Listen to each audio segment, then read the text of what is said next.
Hi and welcome to Walker Tea Review. We are gathered together again.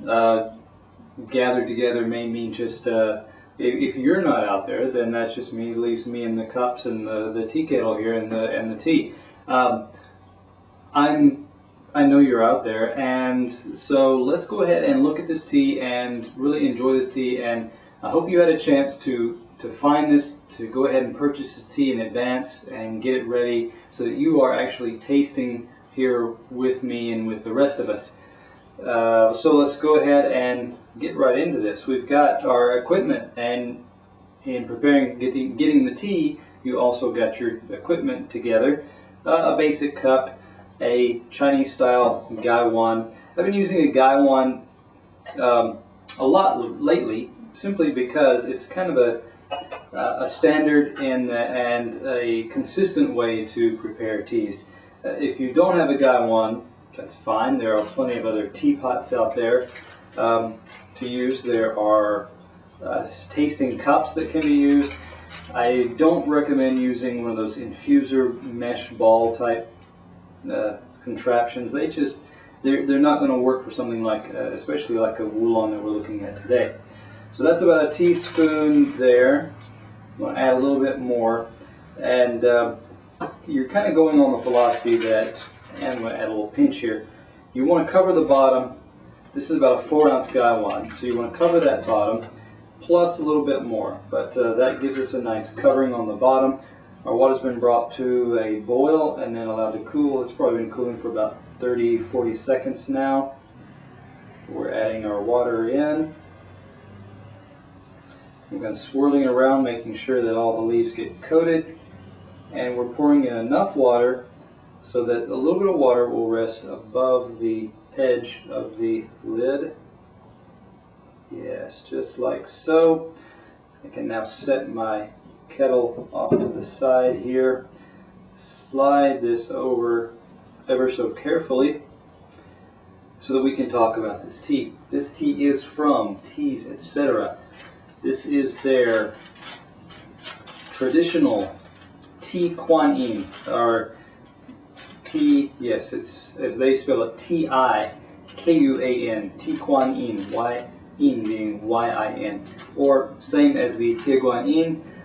Some people are also surprised to find out that TieGuanYin and Iron Goddess of Mercy are the same teas, and yes, usually they are.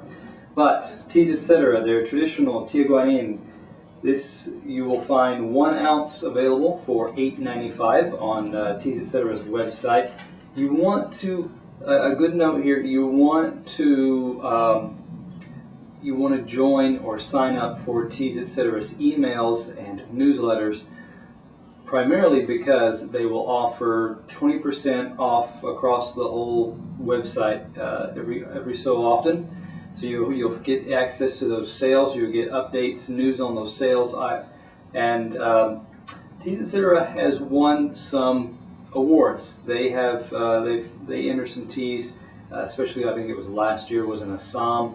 They enter teas in the World Tea Expo, where they are being judged by their peers in the tea industry, who have selected their teas as some of the best. So there are some quality teas there, unlike some of the other names that of tea companies out there. I won't name any of those names, who have not won awards, but often have a lot of sales.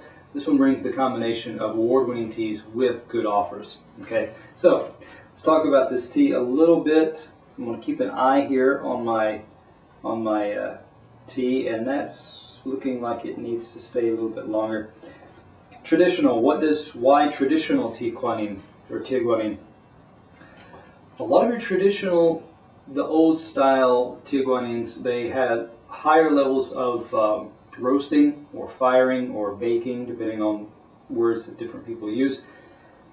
So they're deeper, richer in color. They've got a nice caramel or smoky element to them. I've come across some that even get close to a roasted coffee type smell. So you want those roasted type notes. Not going any further than that, let's actually get into this dry leaf and talk about it and smell it and look at it.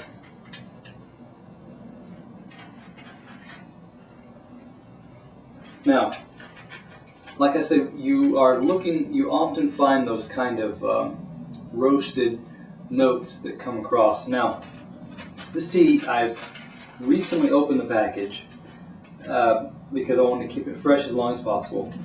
So this one has not been allowed to breathe as much as some others, which, that can affect teas as they breathe and they kind of come out and come into their own. They adjust to the environment. But what I'm getting here is not a lot of roasted type smell. I'm getting some kind of wet tea leaves that have been sitting out and almost turned a little bit sour. There's something kind of off. And again, that may be that these tea leaves have just not breathed enough. I don't want to be overly critical, but I'm just not getting those standard type of smells yet. Okay, moving on though, let's talk a little bit about these leaves, the shape here, and you are getting those kind of dark roasted colors. You are getting big lumps, big wads here. On the brown, this is getting close to like a bister type of grayish brown, so look like there's some heavy fire going on here, heavy roasting here. You do have a little bit of yellowish green here and there, specks of it, blotches of it. You are getting stems, so this indicates that these are either large size leaves or leaf pairs rolled together. You are getting some that are larger in size, indicating that again these are full mature leaves, and that's about it. Not a lot. I'm looking to see if there's much else to note, and that's pretty much all there is to say about that at this point. Let's move on though. This tea is from Fujian province, I should mention. Fujian is the kind of traditional home origin of TiKuanYins.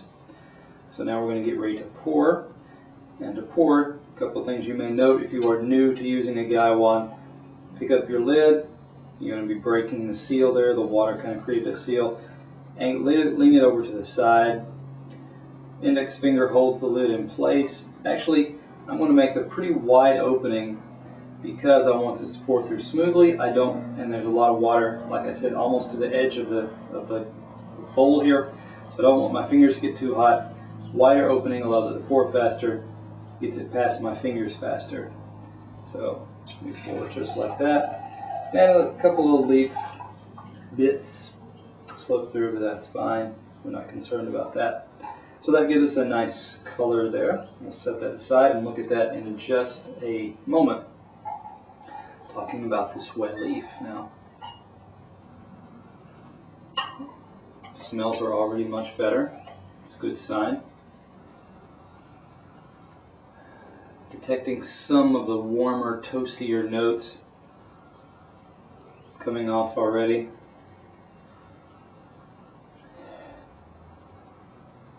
Not the most intense of aromas. A little bit of sweetness, and it's a woody type of sweetness. It's a little bit like a warm sap type of smell. Okay, so it's not intense enough or pronounced enough to really point down and say it's this kind of sap versus that, but it is a bit of a tree sap kind of smell, and it's like I said, it's not that intense. But we are also going to look at these leaves.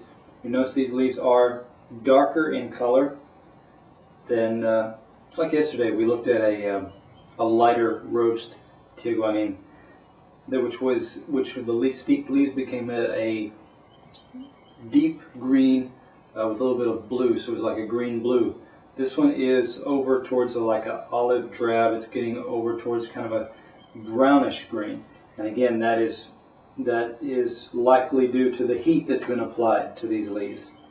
All right, that was a full leaf there, about 2 inches in length, Here we've got, although they haven't fully unfurled, we have two leaves, a leaf pair there connected to the tip there. Actually, is that a, no, it's not a bud, that's part of the vein of the leaf. Leaves here, another leaf here. Ragged along the edges. I'm wondering how this was rolled, that it got so rough around the edges. Some elasticity, not very much. Not the most elastic type of leaf. Also, pretty not the most leathery that I've encountered. Again, these are probably not as say mature or thick, heavy leaves as say like a dansong can be. You're getting some brown along the edges here as well. Just found this one and want to pull this one out. I'm actually going to replace one of these leaves. I'm actually going to replace this one with this because it has a little bit of the roasted brownness, and or no, that's a little, looks like a bit more oxidation around the edges of that. Okay, so that is our wet leaf. Get rid of some of these little bits here, and I'll place that here so we can move on, talk about our liquor.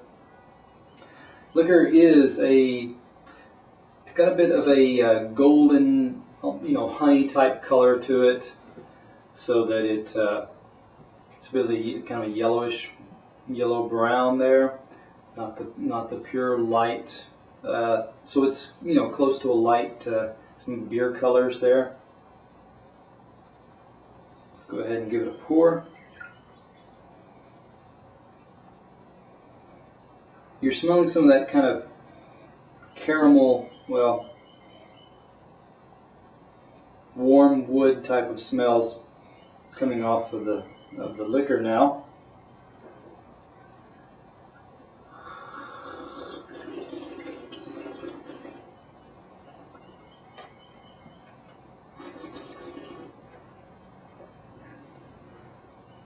Okay, tea's starting to kind of show its character now. Walking through that pantheon of TiKuanYins. Not that it belongs on a pedestal in the pantheon necessarily, but it's just saying that it's showing those characteristics.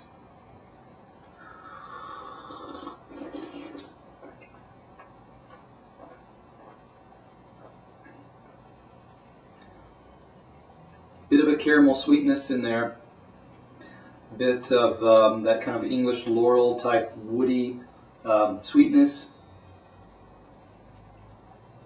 which then moved back and towards the back of my tongue. A lot of that astringency is starting to pick up. So there's a brief hint of tanginess in there. The body was lightly brothy, but not that lasting. Let me give this another shot. I'm actually going to pour a little bit more just to kind of waken this up a little bit.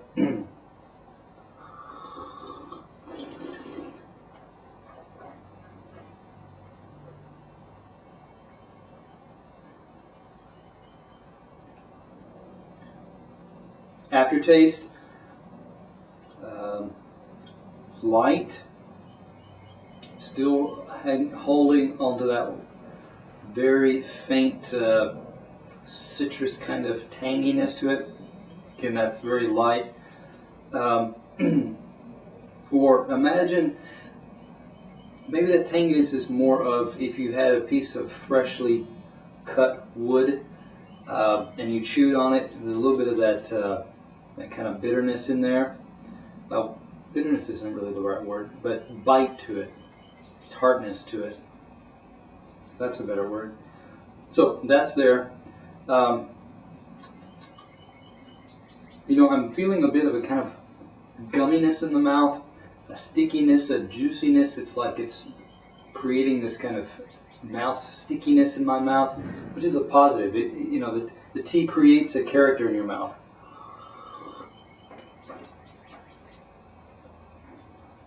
And to be honest, I'm noticing that, across sips. So it's not just something that was all I got on the first try, and when I chugged it and washed it down, it didn't come back. No, it's continuing to come back. So that's a positive. That kind of gummy feel in the mouth. The aroma, the taste, the aftertaste, though, again, is quite light and pretty fleeting. So it gives a nice texture or sticky kind of feel in the mouth, but it doesn't carry that on with a taste, with an aroma or an aftertaste that extends along with that. So when you look at this tea as a whole, one, that kind of aftertaste, that kind of stickiness, gives this taste a nice feel to it. The body was light-ish. The aromas were okay. That was the first steeping. We probably could do better with subsequent steepings. I'll go ahead and tell you, this kind of tea, a lot of kind of TeasEtc traditional style, often meant that some of these tea leaves were getting crushed. They were kind of crushed, and a way you could do that is to take your bowl, when you have your dry leaf, as you're placing your dry leaf in, take your thumb and kind of crush those leaves into the side of your bowl. You want to get some light crushing in there, because that tea will release some flavors, and then you've got the full-size leaves that have these release flavors. So you're creating the layers of the tea. And with this kind of tea, because it is a traditional style, you need to have those layers. So I recommend, if you take this tea, crush it a little bit, create those layers, it will bring out a little more depth of experience in this tea. So, but given this tea as it is right now, undoctored, I would give this, it's hard to say. I want to give it potential because I think it would do well if you crushed it, but standing by its own, it's really not that spectacular. So I got to go somewhere in the middle. I got to go like at 87. Has potential, but cannot really, just stand on its own, drop it in a cup and go kind of thing. So that's what, 87. We're going to be looking at some other teas. Also, you're going to be noticing in the upcoming weeks, World Tea Expo is next week. I'll be talking with some people there. I'll be sharing some news from World Tea Expo, so come back and join us and find out what's happening in North America as far as the tea industry goes, and what's new out there, here or out there, and here at Walker Tea Review.